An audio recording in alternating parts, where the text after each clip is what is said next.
Señal directa.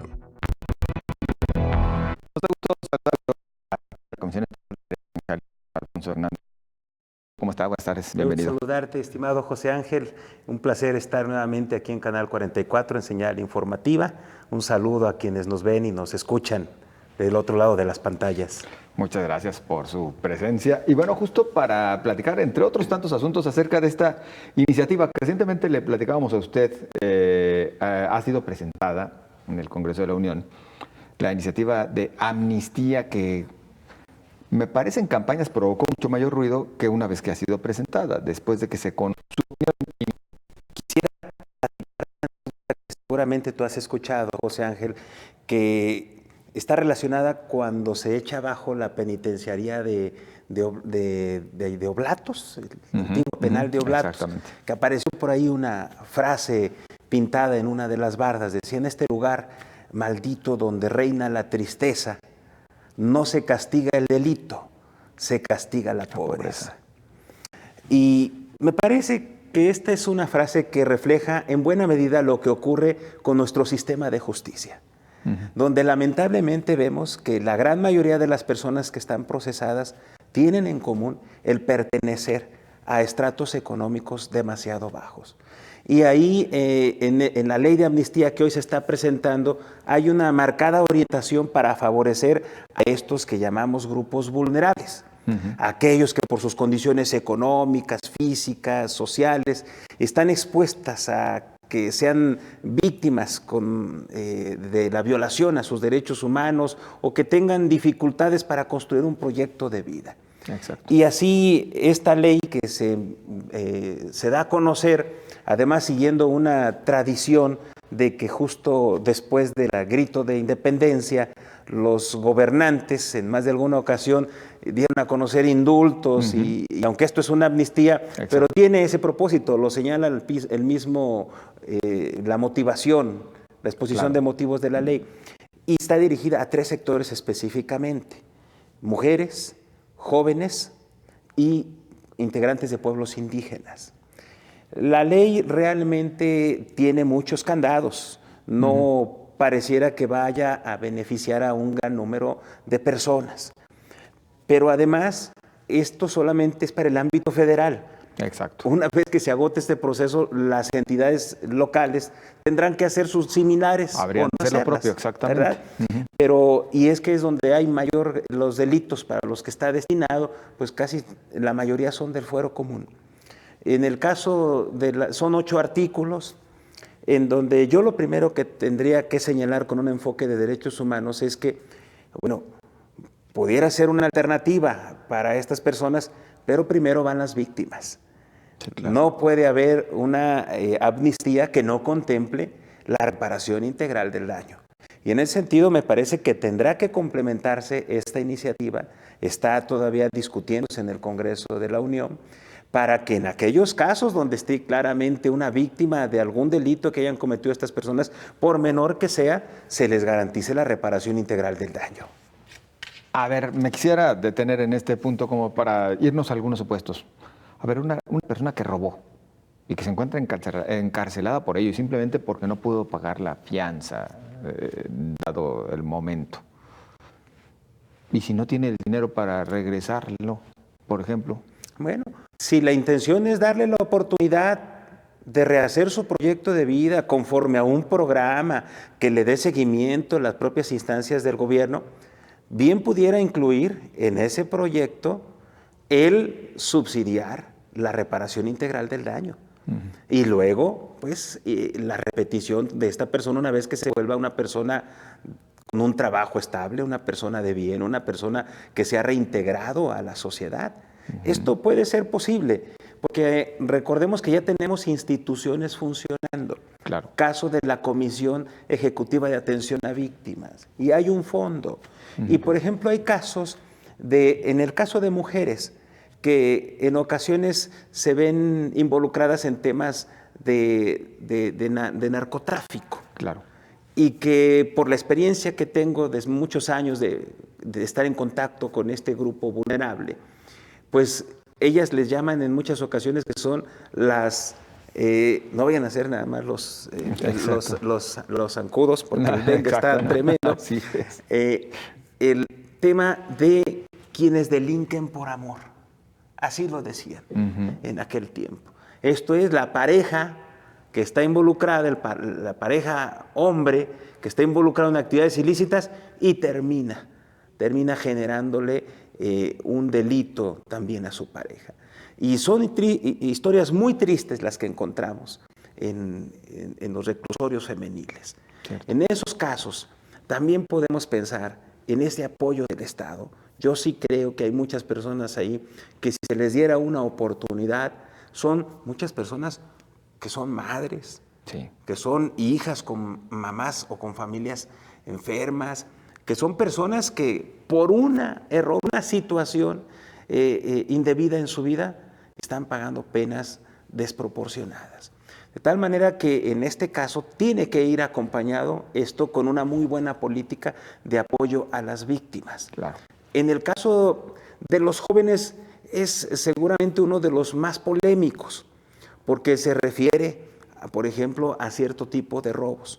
Pero ahí es importante aclarar que esto es para quienes se encuentran en este momento ya procesados. Claro. No es una invitación para que otros digan voy a robar hasta tal cantidad, no me van a amnistiar, porque entonces estaríamos hablando de una política fallida. Por una parte, no estás yendo al fondo del asunto, por una parte sigues metiendo gente a la cárcel y luego por otra creas leyes para sacarlas. Entonces, algo estaría fallando en el modelo de justicia. Claro. Pero, y el último tema, que es el tema de los indígenas, José Ángel. Y ahí sí hay un asunto que debemos revisar de fondo. Porque históricamente a los pueblos originarios y a las comunidades indígenas se les ha aislado, se les ha marginado y se les ha terminado generando una discriminación institucional. Las lenguas indígenas, por solamente tocar una arista de los derechos que tienen que ver con este sector de la población, que es el derecho al debido proceso, tú y yo sabemos que alguien que es acusado de un delito tiene derecho a una defensa. Exacto. Bueno, lo mismo ocurre con los pueblos originarios, pero cuando la población indígena no domina el castellano, cuando tiene una lengua materna, su defensa tiene que ser especializada, tiene que ser realizada por una persona que domine, un perito traductor en lengua y en cultura indígena. Eso no solamente es un traductor, debe ser un perito también en cultura. Y yo te puedo decir que la gran mayoría de los procesos penales en este país que atañen a población indígena no se realizan dando esta garantía constitucional y esta garantía judicial.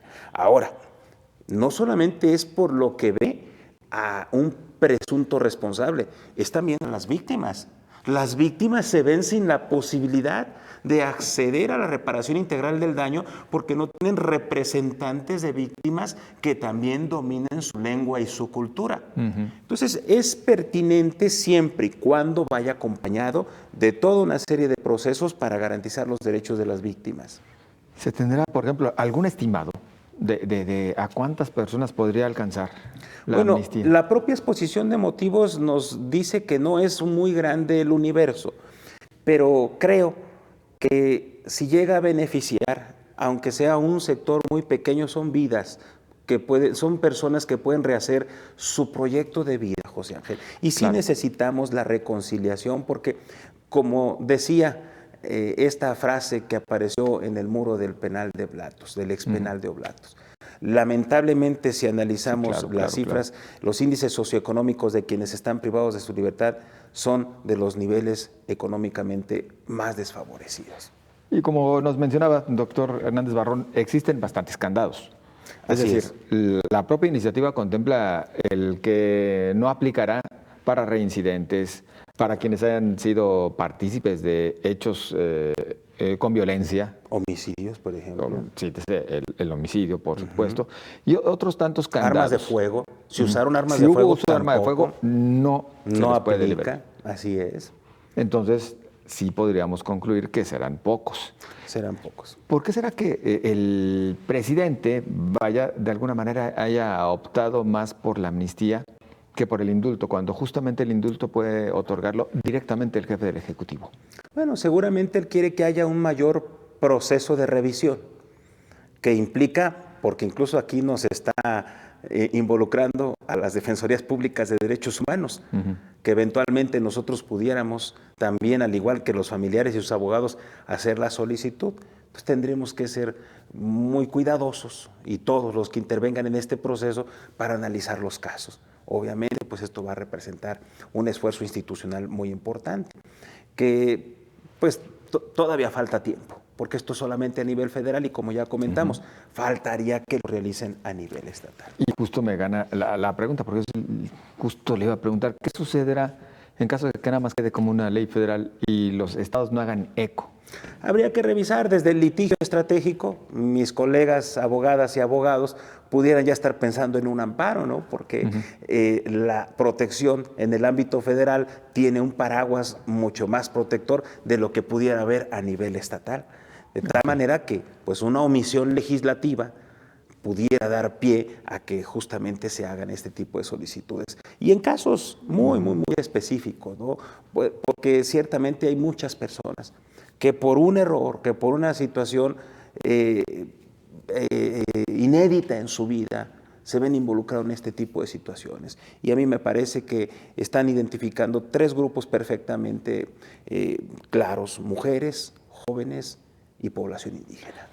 Doctor, conforme la experiencia de la Comisión Estatal de Derechos Humanos, ¿cómo se encuentran hoy en día las cárceles en Jalisco? Bueno, pues los indicadores que generan las calificaciones que se están planteando desde hace muchos años por la CNDH no son los mejores. No son los mejores, tenemos una serie de esfuerzos que se han venido articulando, pero todavía hace falta mucho por hacer. Afortunadamente ya las llamadas cárceles municipales que hacían funciones de seinjures, ya cada vez están más dejando de funcionar. Digo, por ejemplo, a mí me tocó ir a visitar en Cihuatlán una cárcel municipal que estaba, y con el calor que hace en aquella zona saturadísima, pues era terrible. Aquello se convertía en un trato cruel, inhumano y degradante además. Nosotros como Comisión Estatal de Derechos Humanos en unos días más estaremos instalando el primer mecanismo local de combate a la tortura en el país. Ahora hay un mecanismo nacional, pero ahora justo ya hemos dispuesto la estructura y el personal suficiente para poder anunciar que en breve estaremos nosotros instalando nuestro mecanismo de tortura, que entre otras vertientes no solamente es la única, atiende el sistema penitenciario, pero también estaremos hablando de otros lugares donde las personas están privadas de su libertad, José Ángel, y que son muchos de estos centros de asistencia social, que también deben cumplir ciertos parámetros para evitar tratos crueles, inhumanos, degradantes o incluso tortura. ¿Sigue siendo recurrente la tortura? Bueno, ahora tenemos una nueva ley, bueno, relativamente nueva, y acaba de ampliar el rango de supuestos de tortura. Y ya cuando hablamos de tortura no solamente estamos pensando en cárceles, estamos pensando en uno de los famosos anexos, por ejemplo. Los anexos, claro. ¿Verdad? Albergues, casas hogar para adultos mayores, centros para atender, como por ejemplo tenemos a población indigente. Entonces ahora la tortura, el rango va a ser mucho mayor, el de análisis. A lo mejor en el sistema penal, con todas estas nuevas reformas que ha habido, donde ya ciertos elementos dejaron de ser como que la prueba reina o la prueba madre, como era la confesión, y que ahora hay toda una serie de mecanismos que debe aplicar desde el primer respondiente. Bueno, pues ha disminuido en ese ámbito. Pero, por ejemplo, en una condición de cárcel inadecuada, también implica tortura. Y por otra parte, estos otros centros de asistencia social que ya te comento. De tal manera que la tortura sabemos que es una violación grave de derechos humanos y los estados deben hacer todo lo necesario para evitar cualquier tipo de situación, sobre todo porque en muchos centros de asistencia social, como sabemos, hay niñas, niños y adolescentes también. Doctor Hernández Barrón, en lo personal quiero aprovechar la ocasión para preguntarle, ya que hemos hablado tanto de la situación en Jalisco y en diferentes entidades del país con motivo del dengue y su crecimiento, en algunos casos alarmante. ¿Habrá algún pronunciamiento por parte de la Comisión Estatal de Ya Derechos lo Humanos? hemos estado realizando, estamos permanentemente en contacto con las autoridades de salud. Lo cierto es que es una situación que nos ha golpeado a todos. Digo, José Ángel, en mi casa tengo un hospital, prácticamente ahí con la familia. Y bueno, lo importante también es que nuestras autoridades nos den información real y oportuna. Digo, hay cosas que no dependen exclusivamente de las autoridades, pero lo que sí depende de ellos es decirnos, oigan, estamos en una situación muy delicada y necesitamos que nos ayude la sociedad. Y pues obviamente lo vamos a hacer porque es en defensa propia. Y en este momento pues es evidente que tenemos una gran cantidad, llámenle como le llamen, pero una gran cantidad de personas que estamos y que están, en caso te digo, también una familia padeciendo esta situación, y se requiere, bueno, pues que las autoridades den estas campañas informativas de lo que está ocurriendo, porque ciertamente lo están haciendo de forma aislada, ¿no? Claro. Y lo que nos dicen los criaderos de mosquitos, etcétera, pero creo que hace falta. ¿Vendría a manera de recomendación o cómo? Hemos estado solicitándolo. Miren, lo cierto es que dentro de la gestión ahora tenemos tres dimensiones de trabajo. La dimensión de defensa, donde por ejemplo emitimos desde recomendaciones hasta medidas cautelares, las hemos estado dictando en estos casos. Pero viene también la dimensión de gobernanza, donde estamos sentados regularmente con las autoridades, dándoles el enfoque de derechos humanos para los temas que a ellos les corresponde atender. Y el tema de salud en este momento pues, tiene como asunto prioritario esta situación del dengue, que cada vez se convierte en más peligrosa. Hablamos ya de que hay muertes. Todos estos casos nosotros estaremos abriendo actas de investigación. ¿Por qué? Porque más allá de que alguien haya adquirido la enfermedad, lo importante también es que las autoridades hayan actuado de forma adecuada para atender a esa persona. Claro. Si no, se puede presentar una mala praxis o hasta una negligencia. ¿Y en este caso hasta dónde se podría llegar? Desde la ahí sí, en casos ya particulares, medidas cautelares, hasta una recomendación. ¿Cuántas recomendaciones y medidas cautelares han sido expedidas por la Comisión Estatal de Derechos Humanos? Bueno, la cifra se mueve todos los días porque permanentemente estamos, digo, de las últimas medidas cautelares que te puedo comentar, estimado José Ángel, son las que emitimos hace 2 semanas aproximadamente, con motivo de las fosas clandestinas que se encontraron aquí cerca de la zona metropolitana, ¿no? Entonces, todos los días estamos dictando medidas cautelares. En ese caso fue pues para el adecuado manejo de los cuerpos que ahí se encontraran, que se trataran con dignidad, que se resguardaran en condiciones también para que puedan realizárseles los estudios necesarios que permitan luego a sus familias identificarles y que se cuidara la cadena de custodia, en fin. Todos los días estamos dictando medidas cautelares, a veces por asuntos muy pequeños como la falta, o pequeños y muy importantes, como la falta de un medicamento para atender a una persona.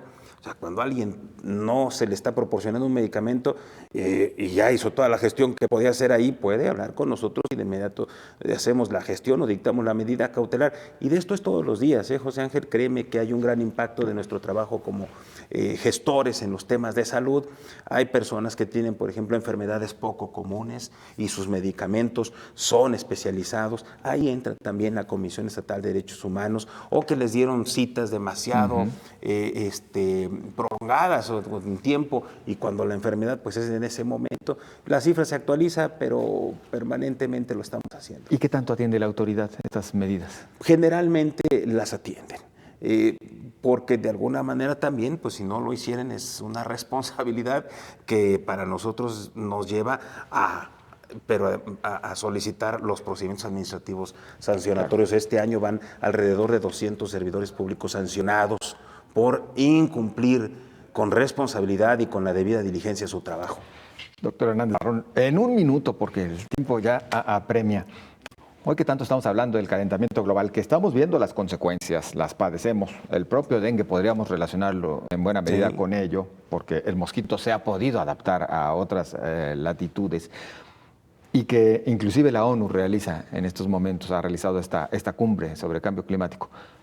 En el caso particular de Jalisco, usted tuvo participación especial dentro de toda esta macro recomendación por lo que refiere a la contaminación del río Santiago. ¿Vamos perdiendo en este rubro? Definitivamente, José Ángel. Definitivamente tú, yo y muchas generaciones le estamos quedando a deber a las nuevas generaciones y a las generaciones futuras.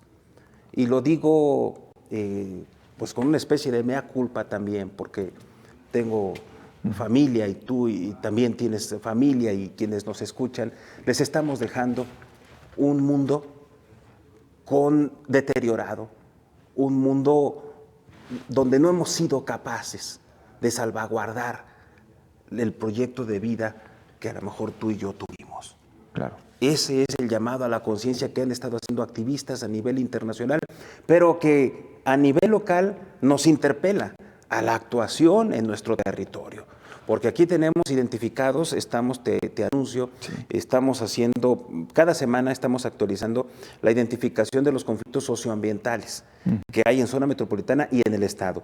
Y en este momento estamos haciendo una investigación de todas las cuencas en el estado de Jalisco.